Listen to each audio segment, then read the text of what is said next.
So I've been working on, for the last few weeks, I've been working on this thing called the DAOG. And it's a DAO-based game. And I kind of have to like practice what I've been preaching about coming up for air and iterating. So it's a very raw thing. It's going to look like crap, but I want you guys to play it with me. Raw DAOG, huh?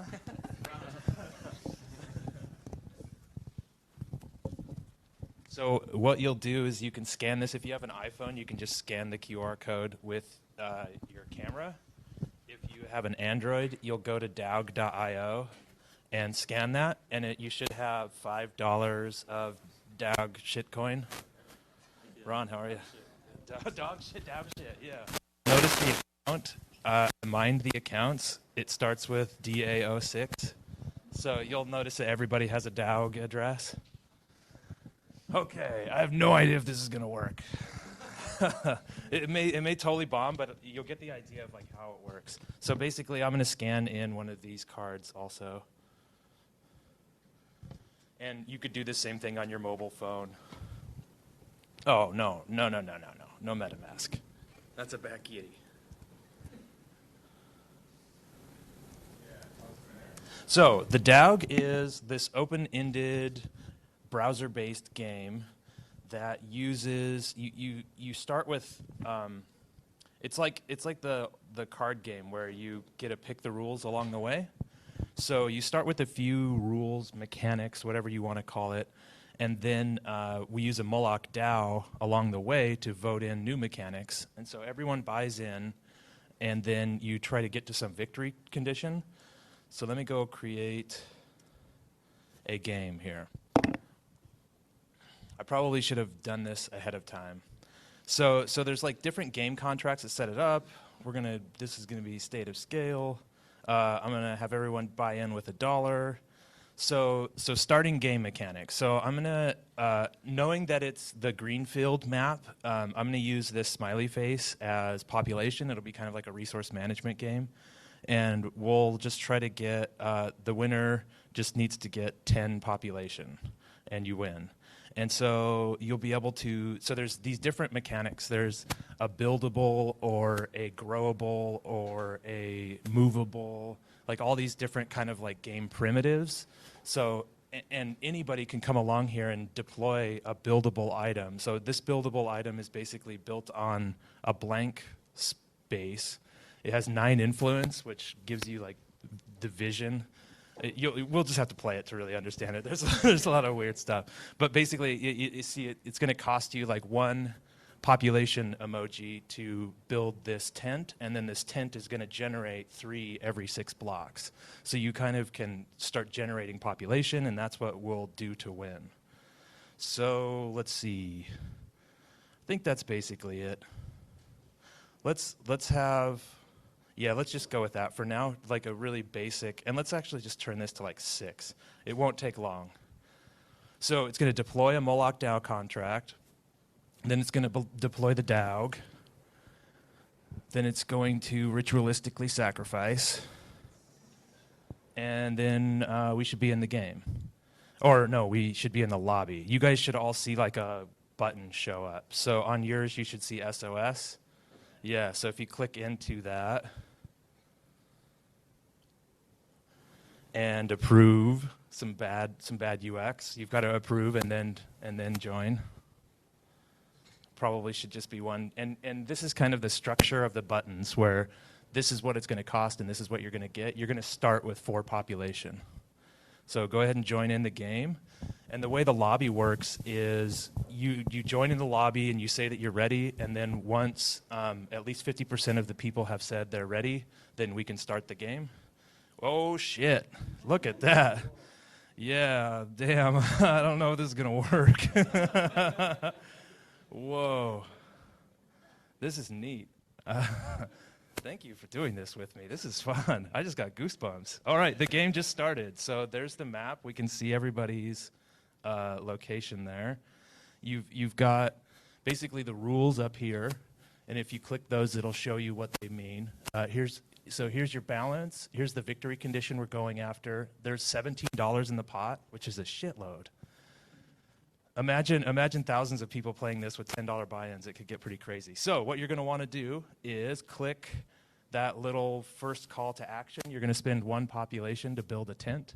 So this is a really open-ended game. I just decided that we were going to have tents and they were going to do this, but you basically can have any emoji, and that emoji is backed by a smart contract.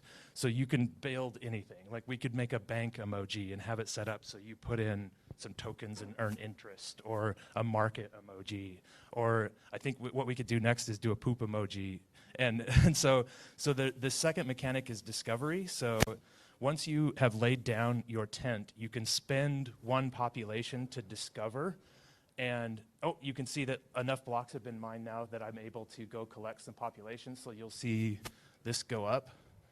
We're probably going to get really close to getting to the victory condition. Yeah, see, I've already won. So someone else beat me to it. I don't want to be the winner. But so I can explore by clicking this. There we go, someone won. So that was a boring game. Let's do better. Let me create another one. And we'll use the Moloch next time too. That was just kind of an intro to how it works. Okay, let's call this Shroomin. And we'll buy in with $1 again.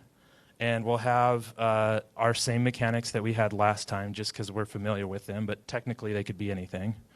Oh, what did I just do there? And that. And I'm going to add in a couple more mechanics. I'm going to have a poop emoji that's discoverable. So 24% of the time you're going to discover a poop emoji when you go exploring. And a poop emoji generates mushrooms. And we'll have the victory condition be the first person to discover, like 2 mushrooms? Okay, let's go for it. Okay. So what we didn't do last time, basically we just kind of played around. We didn't bring in the governance layer, and that's the kind of this is kind of an experiment in how governance can work in a way where there's a little bit of skin in the game, but not a shitload of skin in the game, right? Like we don't have millions of dollars on the line, but with 10 or 20 bucks on some kind of game, it's kind of more like a fantasy football kind of skin in the game. So yeah, join Truman and let's play another round. Oh, they're getting in here. What other things? Yeah, so you can just like click on this and see how this works. So there's discoverable items. So we have the poop emoji is now a discoverable item. The tent is a buildable item. I think we're ready to go. And then there's 2 inventory type items, and we're working toward this victory condition of 2. Okay, so now we're building. So this time, the game's going to be a little different. It's going to be about discovery. You're going to want to build up your population so then you can start exploring around because you want to be the first person to find some poop so you can get a mushroom. But in the meantime, I'm going to show off the Moloch DAO. So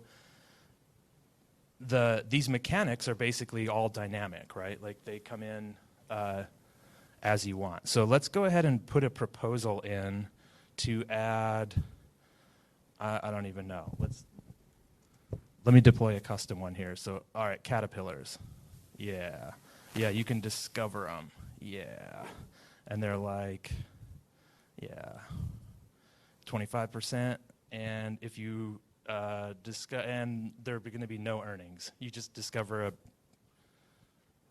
caterpillar for some reason. Okay, so now we can vote on this. So I'm gonna sweeten the pot. I'm gonna put in an extra like 50 cents along with my proposal, so I could put in multiple mechanics, and then I can also have an amount of money that sweetens the pot. Say if I have a bunch of mountains and they generate brick, and you use brick to build a castle, or I have a bunch of mountains and I want to put in a proposal that mountains generate brick, then there's going to be an incentive for me to like chip in some extra. Okay, so you can vote here if you want. There should be, oh, not enough. I don't have enough.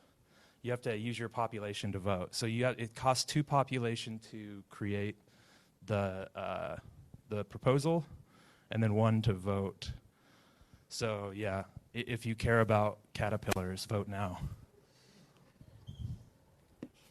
Oh no.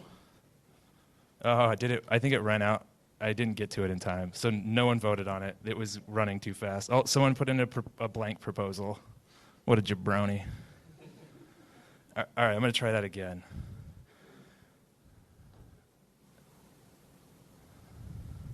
So yeah, I'm realizing I have my Moloch running way too fast. It's like 5 seconds and then it closes, so you have to like get there and vote quickly. Oh, and the rage quit mechanic is different, right? So with a normal Moloch, you can rage quit out of it if you vote no on something and everyone else votes yes and you don't agree with it, you can rage quit and pull your capital out. That doesn't really work in this scenario, so I made the rage quit work where you basically, since you're bought in to the pot, there's a certain amount of blocks that have gone past. So based on how many yes votes and how many past blocks, you can rage quit and get some of your initial buy-in out. Okay, 3 votes, democracy. So what we're going to see here is has anybody won yet? Has anybody found, let's see, let me pull up a big picture of this and see if we can see if anybody has found a mushroom yet. We got a mushroom? Oh man, look at all those people. How rad is that? Now imagine doing this at DevCon with like 1,000 people. Won't that be dope? Like massive multiplayer, permissionlessly extensible, dynamic contracts. Oh, it's beautiful. I can't believe this is working. I should take a screenshot. Oh, I'm taking a screen movie. Oh yeah, there's lots of poops out there. There's going to be mushrooms coming up soon. Someone's going to win. Who's going to win the $12? So any questions? It's kind of weird. Hopefully I've given enough context for what, oh, someone won. Good job. This guy. Yeah, so like identity is really interesting here because like if I ran a bunch of bots, I could like kind of create, you know, a situation where all the bots are working on my team.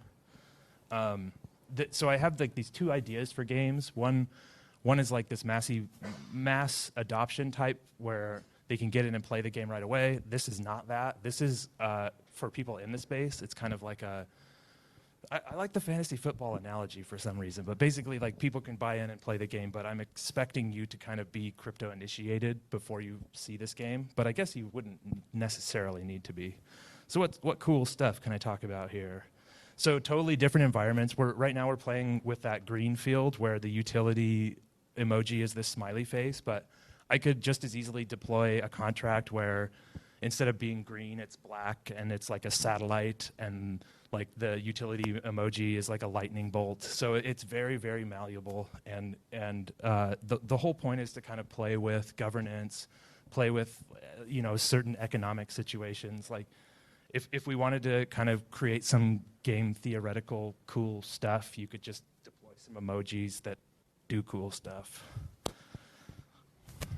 That's hard-hitting facts right there. So like identity is big. I think I talked about that a little bit, but this kind of plays to this idea that I've been talking about bottom-up identity, where like we're not going to have some overarching identity. There's just going to be like little pockets of identity that are generated, and this is a cool one. So there's a history contract, and so the person who won the money pulls the money out, and there's a small cut that goes to the developers. And there's also this like kind of narrative that is developed behind the accounts. So then each account kind of starts to get this identity within the system, within the game.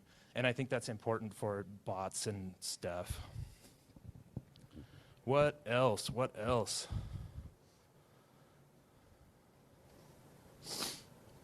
Oh, yeah, so right now, I mean, it's just a smart contract, so you can have any kind of mechanics you want.